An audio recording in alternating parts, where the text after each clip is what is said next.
पूरे देश के अंदर पुरुष समाज बहुत खतरे में है और खतरा अपनी पत्नियों से है। एक पत्नी ने ड्रम में भर दिया सौरभ को, और राजा रघुवंशी को हनीमून पे भी अब आदमी सुरक्षित नहीं है। सोच लो, राजा रघुवंशी का हनीमून में मर्डर हो जाना, ये पूरे देश को, पूरा देश को झंझोड़ के रख दिया है इस खबर ने। आज सारी मीडिया सोनम रघुवंशी के सामने आने के बाद पूरी मीडिया, यूट्यूब देख लो, इंस्टाग्राम देख लो, सब जगह राजा सोनम चल रहा है। और राजा रघुवंशी का मर्डर तो 23 तारीख को ही कर दिया गया था। शुरू से ही सोनम इस शादी से खुश नहीं थी। अपने पिता की फैक्ट्री में काम करने वाले राज कुशवाहा से वे प्यार करती थी। राज कुशवाहा उससे 5 साल छोटा था उम्र में, और उनका 5-6 साल से लफड़ा चल रहा था। पिता और भाई नहीं चाहते थे कि ये राज कुशवाहा से शादी करे, इसलिए उन्होंने आनंद फानन में 2 महीने में ही रिश्ता तय कर सोनम की शादी करा दी राजा रघुवंशी से। और फिर राजा से बात नहीं करना, ये राजा रघुवंशी की मां ने खुलासा किया है कि राजा ने बताया कि वो मुझमें इंटरेस्ट नहीं ले रही है, उससे बात ही नहीं करती है। फिर उसकी मां ने बात करा तो कहीं घर वालों को पता ना चल जाए कि सोनम आनाकानी कर रही, तो उसने कहा कि मैं काम में बिजी रहती हूँ। इस प्रकार पूरी प्लानिंग कर सोनम शुरू से ही चल रही थी। पर किसी को मारना विकल्प नहीं है। आप शादी करके भाग जाती, छोड़ देती, तलाक दे देती, किसी भी प्रकार से आप अलग हो सकती थी राजा से, मगर सोनम ने उसका मर्डर करना ही जरूरी समझा। और वह शिवांग, गुवाहाटी से शिवांग जाने का, मेघालय जाने का अचानक प्रोग्राम बना लेती है। वो किलर हुन भी उससे 1 किलोमीटर पीछे चलते हैं। पूरी प्लानिंग वह मायके में रहकर करती है। 14 तारीख को जब वो मायके आती है तो वहां 5-6 दिन रुकती है मायके में, तो यह भी उस राजा की हत्या की प्लानिंग कर लेती है। वो खुद ही टिकट बुक करती है फ्लाइट की टिकट बुक करने के बाद वे राजा को बताती है कि आपकी टिकट हो गई, अब तो चलना ही पड़ेगा। राजा माँ से पूछता है, माँ कहती है कि हम 1.25 महीने कहीं नहीं जाएंगे, मगर कि माँ टिकट करा ली है सोनम ने। तो फिर माँ कहती है चले जा बेटा, नहीं शादी हुई है, पत्नी की थोड़ा रखना पड़ेगा मान सम्मान, तो उन्हें कि चले जा। सोनम को लेके जाती है और सोनम राजा को बस मर्डर करने के लिए लेके गई थी। और इसी बीच वे अपने राज कुशवाहा बॉयफ्रेंड से चैट करती रहती है।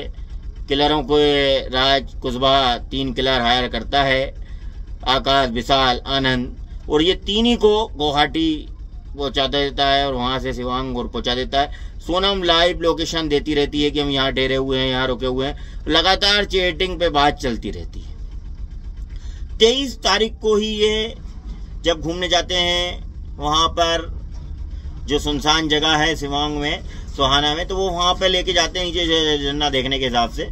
तो ये ट्रेकिंग कर रहे होते, जब ये एक गाइड इनसे पूछता है कि आपको गाइड की जरूरत है क्या, तो वो देखता है कि 3 लोग नीचे और 3 लोग हैं सोनम और राजा के साथ और आगे चल रहे हैं, और ये सब लोग 5 ही लोग आपस में हिंदी में बात कर रहे हैं। तो ये सोचता है कि एक ही प्रदेश के हैं ये, और सब आपस में बात करते हैं, मगर हिंदी उसको समझ में नहीं आती है। यही वही गाइड, एल्बर्ट गाइड है, जिसके कारण ये मर्डर का खुलासा हो पाया।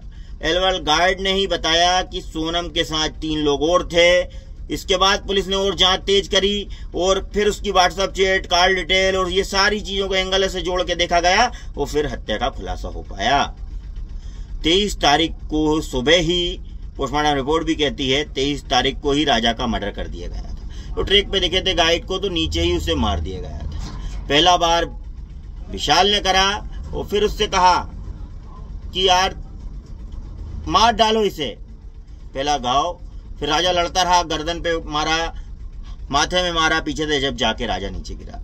राजा लड़ता रहा उनसे, और जब 3 लोगों से उठा के खाई में नहीं फेंक पाए, तो सोनम ने फिर उसे धक्का दिया, खाई में उठाकर मदद करी और नीचे फेंक दिया। सोनम बहुत जोर से चिल्लाई कि मार डालो इसे, खत्म कर दो इसको, और 3 ही आरोपी झूम पड़े और फिर उसको मर्डर करके उसको खाई में फेंक दिया। वापिस आते हैं तीनों, फिर अपना जिस होटल में बैग एक रखे थे वो बैग लेती है सोनम वहां से, और सिक्योरिटी को एक सब घटनाक्रम को भ्रमित करने के हिसाब से सब हथियार ठिकाने लगाते हैं, शर्ट वहां पर ढक देते हैं कि जब पुलिस मुझे ढूंढती रहे, मत समझकर। पूरी प्लानिंग सोनम ने इन 5 दिनों में, और राजा कुशवाहा ने मोबाइल पर और सब पूरे दोनों एक टच कर रह रहे थे, पूरी प्लानिंग कर कर वो फिर 3-4 ही लोग सब अपने अपने हिसाब से चलते हैं और गुवाहाटी आते हैं, और गुवाहाटी से सीधे इंदौर आ जाती है सोनम। 23 तारीख को ही सोनम गुवाहाटी से बैठकर सीधे इंदौर आ जाती है। राज कुशवाहा से मिलती है, राज कुशवाहा उसे किराए के कमरे में ठहराता है। किराए के कमरे में ठहरने के बाद फिर एक ड्राइवर के द्वारा उसे वो कहीं, उसका नंदगांव है कहीं उत्तर प्रदेश में, राज कुशवाहा का ही गांव है, उसमें ठहराता है। सोनम में से रहती है सुरक्षित। वो फिर क्या होता है, पुलिस इस बीच में छानबीन गुवाहाटी की पुलिस की, क्योंकि आप देख लें मेघालय की बहुत बदनामी हुई थी, टूरिस्ट पीरियड खत्म होने वाला था, वो संकट आ गया था मेघालय के टूरिज्म पे, लोग डरे हुए थे, बदनामी हो रही थी। पुलिस बहुत जी जान से लगी हुई थी, पूरे एंगलों की जांच करती है, चैट देखती है, सब कुछ निकालती है, कॉल डिटेल, और जब पुलिस को पता चलता है तो सबसे पहले राज कुशवाहा को अरेस्ट करती है। रात को जब 12 बजे राज कुशवाहा पकड़ाता है, 2 अन्य आरोपी विशाल और आनंद भी अलग अलग जगह से पकड़ाते हैं, फिर विक्की भी पकड़ाता है, तो फिर सोनम घबरा जाती है। और नंदगांव में जो राज कुशवाहा के गांव में रह रही थी, वहीं से वे पैदल कैसे भी करके गाजियाबाद एक ढाबे पर पहुंचती है और भाई को फोन लगाती। इस प्रकार से पूरा घटनाक्रम को प्लानिंग करके अंजाम देगा। फिर भी वह ये बताने की कोशिश करती है कि अपहरणकर्ताओं ने मुझे यहाँ छोड़ गए लावारिस हालत में, क्योंकि ये पूरा प्लान था सोनम का। मारना ही विकल्प नहीं था, सोनम चाहती तो तलाक भी ले सकती थी, अलग भी हो सकती थी, पर इन्होंने मारा क्यों, किस वजह से उसको मारना जरूरी हो गया था, ये तो बस सोनम ही जानती और राज कुशवाहा जानते हैं। पर वे राजा की मौत के बाद राज कुशवाहा से शादी कर कहीं दूर रहना चाह रही थी। नेपाल भी भागने की फिराक में थी, पर वह नेपाल भाग नहीं पाई क्योंकि आरोपी पहले ही पकड़ा गए थे। जब राज कुशवाहा का मोबाइल 12 बजे के बाद नहीं लगा, सोनम का कोई संपर्क नहीं हो पाया, तो सोनम समझ गई कि राज कुशवाहा पकड़ा गया है, फिर एकदम से वो सामने आ गई। ये पूरा घटनाक्रम है जो आप देखें। 11 मई को शादी हुई, 20 मई को घूमने जाते हैं, 23 मई को मर्डर होता है, 2 जून को लाश मिलती है, और फिर एकदम से सोनम 9 तारीख को सामने आ जाती है। 8 तारीख को सारे अपराधी पकड़ाते हैं, 9 तारीख को सोनम सामने आ जाती है। ये पूरा घटनाक्रम ऐसा चला।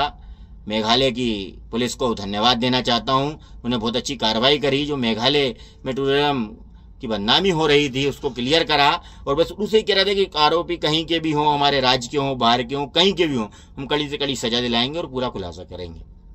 पर लड़की के पिता अभी भी नहीं मान रहे हैं और भाई अभी भी नहीं मान रहे हैं। क्यों बोलते ये पुलिस झूठी बताए? पुलिस क्यों झूठी बताएगी? पुलिस को लाभ क्या है इससे, झूठा फंसाने से?